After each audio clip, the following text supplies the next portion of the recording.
Cancer is one of the most feared and misunderstood ailments on the planet today, and with cancer rates so heavily on the rise, fear is on the rise as well. And what do I think about this? Even though it's perfectly understandable, it's also completely unnecessary.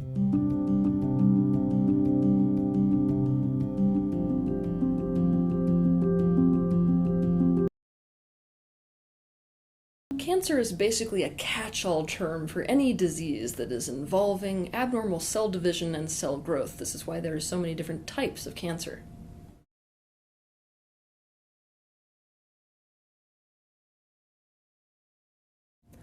Some kinds of cancer cause a mass of tissue. This is what we call a tumor, and some don't. When a tumor does not invade the tissue surrounding it or spread to other parts of the body, we call it benign. But when it does do this, we call it malignant. Profound communication takes place within the body. All parts of the body are imbued with consciousness, and all parts of the body receive signals for what to do and how to behave. All the cells in your body are listening to signals they are receiving. They are following orders, and so they are performing specific functions.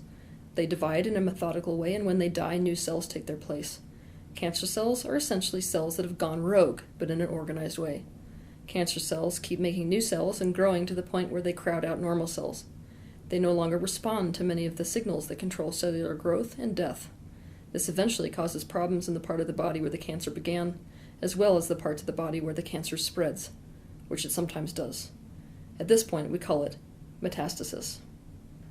When it comes to cancer, there could not be more of an extreme rift that has divided the allopathic medicine world from the alternative medicine world. Most of the allopathic world views cancer as a very serious and poorly understood disease, often a death sentence.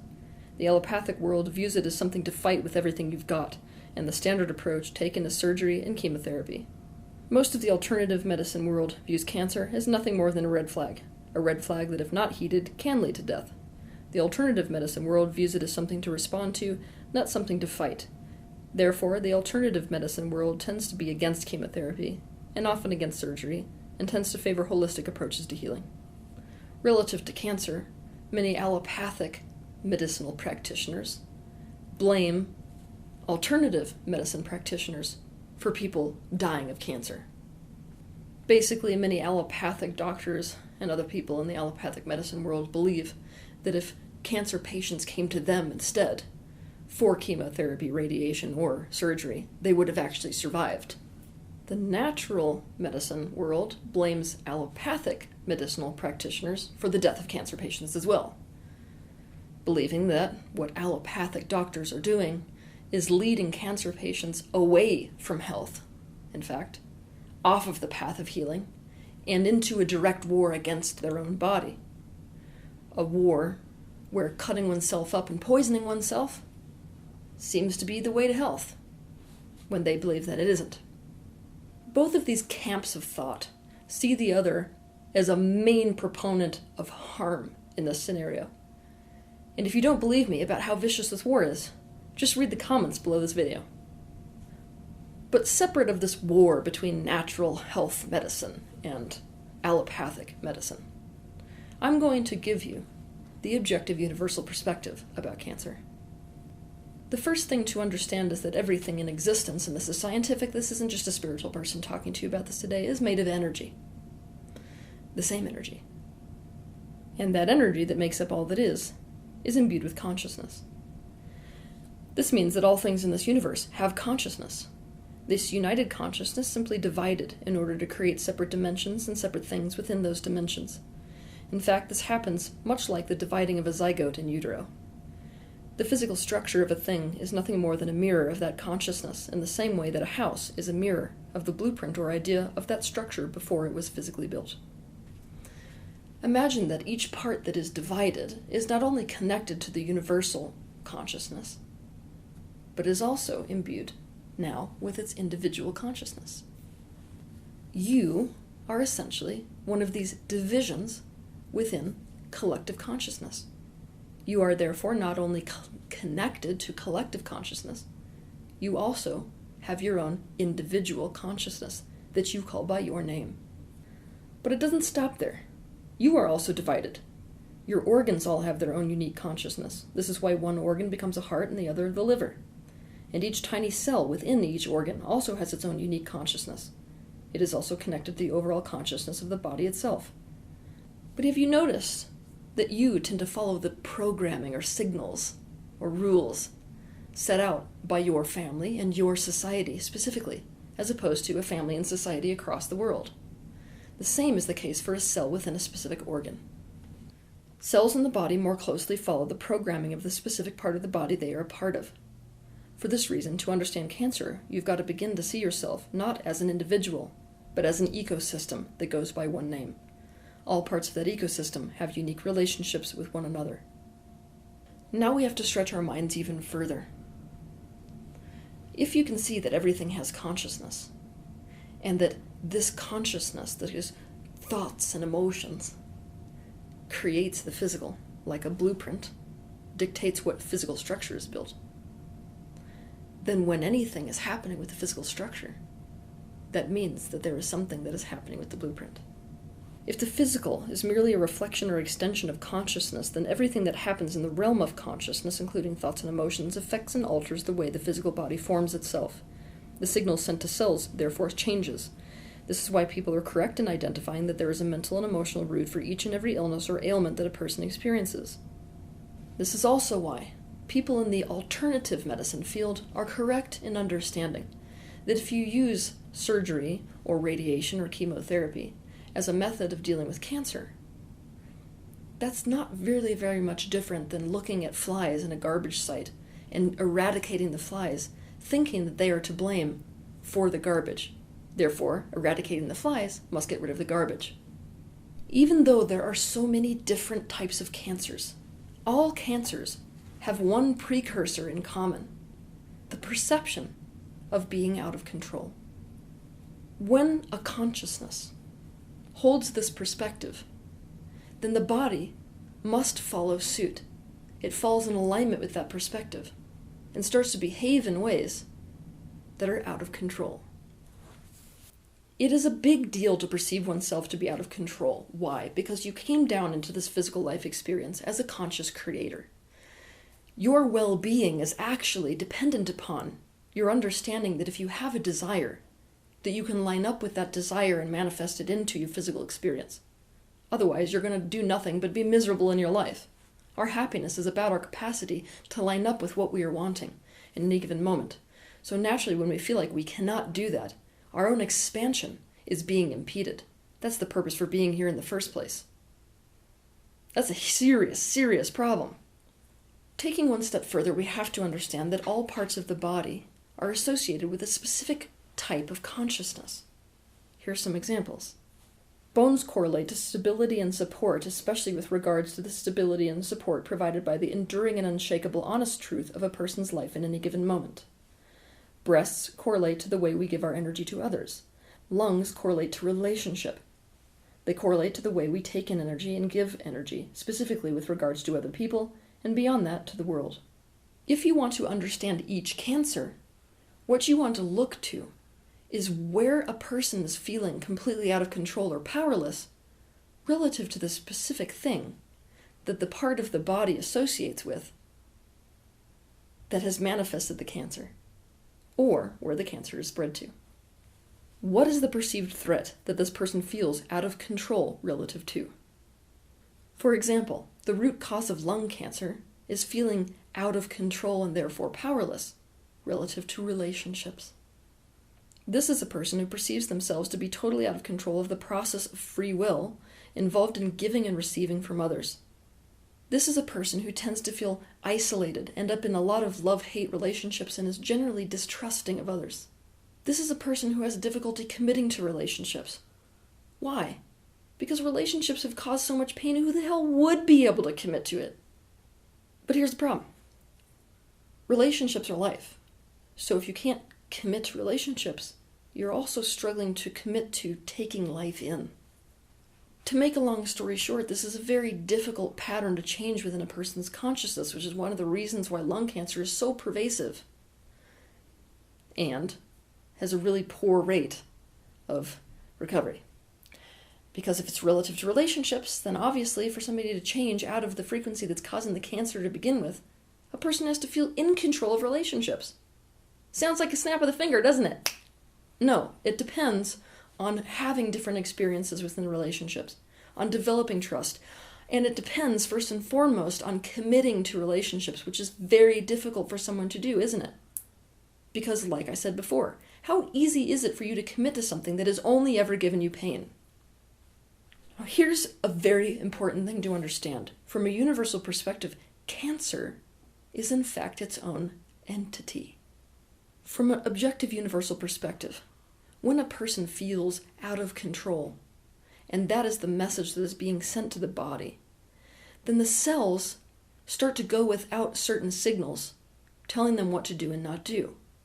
This entity within the universe that is called cancer actually comes in response to that cellular asking.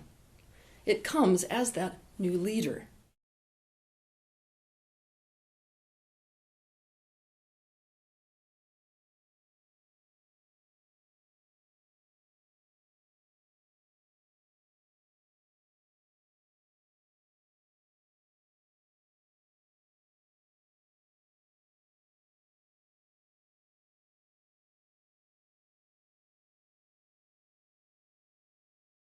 The best way to understand this aspect of cancer is to think about a country in a state of civil war. Somewhere there is a leader that comes in and creates a new government within that system. That's what's happening with cancer. This new government uses the body's life force energy to survive and acts as a diversion and therefore strain upon the body's resources. It only stands to reason that if somebody feels out of control completely, then they run the very real risk of falling under new government. Cancer is a consciousness that comes to create massive shifts within a person's being, but does so through antagonism. It is as if the entity of cancer manifests so as to say, you're right, if you're totally out of control, then I'll totally take control, and if you want your control back, you're going to have to become aware of your own powerlessness and take back your free will and make some serious changes around here, and fast. For this reason, it could be said that while, from one perspective, cancer is completely out of control, from another perspective, the entity of cancer is completely in control of how much cancer to create and where. But here's the most important thing to understand about cancer. Many of you have already heard the story of Buddha and Mara. If you haven't, I highly suggest you go figure out that story, because this is the relationship between you and cancer. Mara, for those of you that understand the story, is the agent for awakening of Buddha. Therefore, he is every bit as much responsible for his enlightenment. And Buddha, in his state of awakening, recognized this in Mara. There is no enlightenment without him. Mara is therefore not an enemy. What he is an antagonistic awakener. And that is what cancer is. Cancer is something that awakens you completely through antagonism. Simply put, cancer is your most antagonistic ally. And it comes with one very strong message. You cannot keep living your life like you have been living it. In fact, if you continue to, the only way to keep in alignment with your desires and expansion is death. Cancer does not happen to a person in a healthy state. It happens to a person who is internally, whether they are consciously aware of it or not, in an internal civil war state. It happens when there is failure taking place in one of the systems. Even when we look at etiological factors that feed into the idea of cancer, it doesn't undermine this original, let's call it root, for cancer. What they do is act as adjunct factors that just increase your likelihood or increase your state of ill health so as to make it so that your body falls under new government. When we get cancer, we have a very important decision to make. The decision is, what are we going to do about it? We have to decide whether we're going to go down the path of allopathic medicine, or whether we're going to go down the path of natural health medicine, or whether we're going to do both. If we choose to do both, what we get to do is accept the fact that we're going to find ourselves often in many situations where we are in the middle of completely conflicting ideologies about what should be done. All this being said, so many people in the spiritual field, in the self-help field, in the medicine field are going to tell you what their perspective is about what you should do if you have cancer. It's a lot easier for people to talk about what you should do when you have cancer than it is for them to say what they would do if they had cancer. For this reason, I think it's going to be much more impactful if I simply tell you what I would do if I found out that I had cancer. 1. I would immediately understand that cancer is not a disease. It is a survival mechanism. It is a healing mechanism that is taking place within the body. What I have reached is a healing crisis. I would realize that I have become a match to the manifestation of a teacher internally. An antagonistic teacher at that. Why? Because it is obvious that whether I was conscious of it or not, I kept heading in a path, thinking thoughts, taking actions that were in the opposite direction of my authentic truth, especially my authentic desires. I would understand that the reason that I had become a match to this internal antagonistic teacher is because of the fact that obviously I was bulldozing the way that I felt. In spite of the resistance that I felt internally, I continued to move forward or keep doing something in a certain way that wasn't in my best interest anyway. Therefore, the universe has gifted me the opportunity for something to come up on the inside of me that would no longer allow me to do that.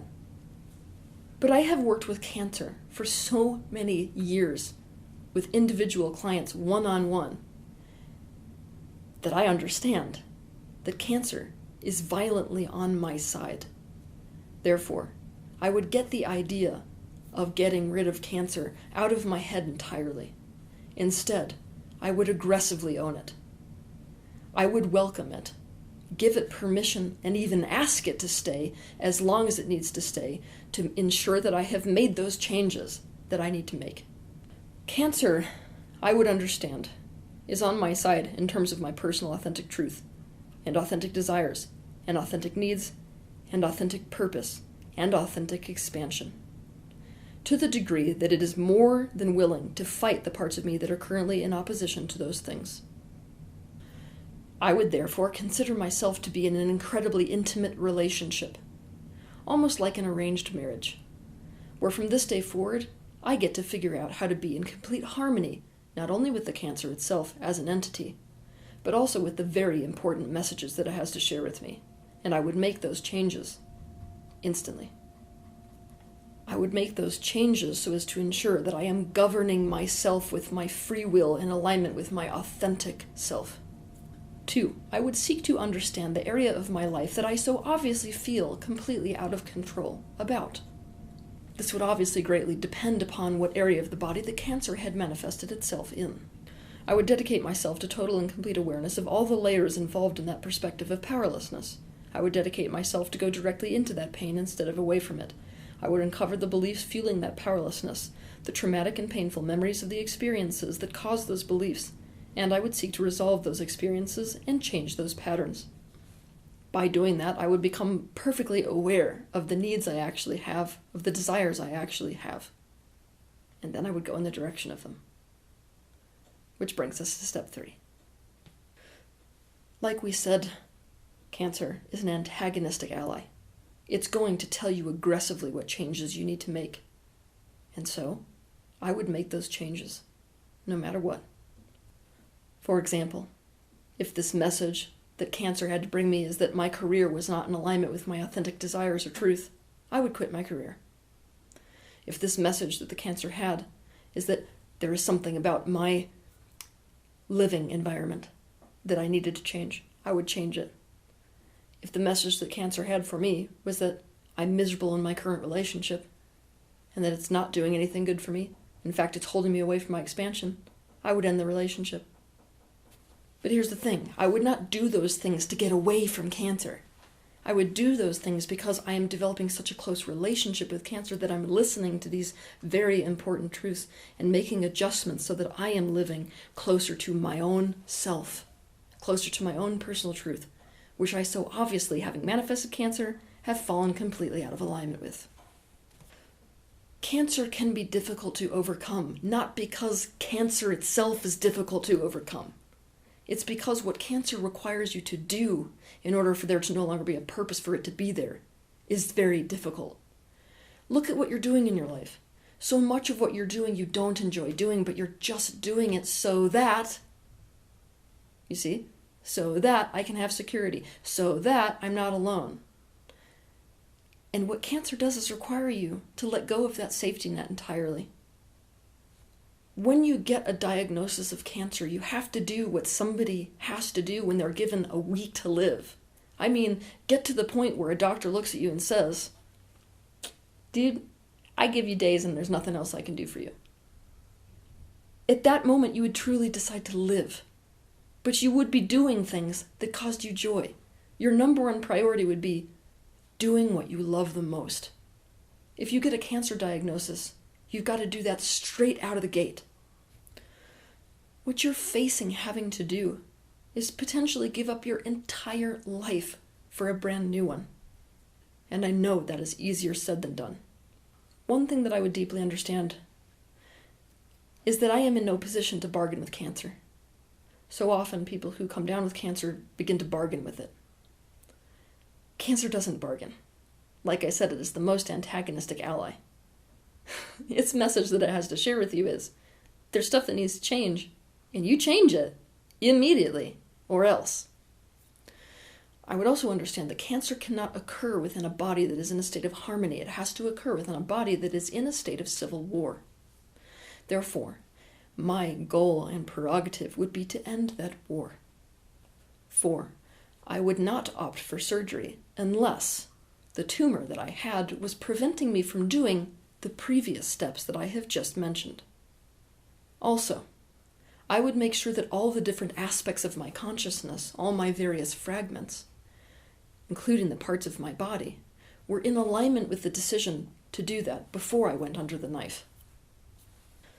But the main reason that this is not the strategy that I personally would take with cancer should I get it is because these methods, whether it's surgery or radiation or chemotherapy, are no different than trimming back the top of a brush or a plant without realizing that the root is still there, because oftentimes mainstream medical science today doesn't recognize that root, doesn't see it. Obviously, if they saw it, because these are not evil people, they would instantaneously do something about it. 5. I would give my body, my emotions, and my mind the most support that I possibly could for healing. My focus would not be about what I can do against the cancer. It would be what I can do for my body and my being. I would especially focus on how to support my immune system. This means removing as many etiological factors as I can.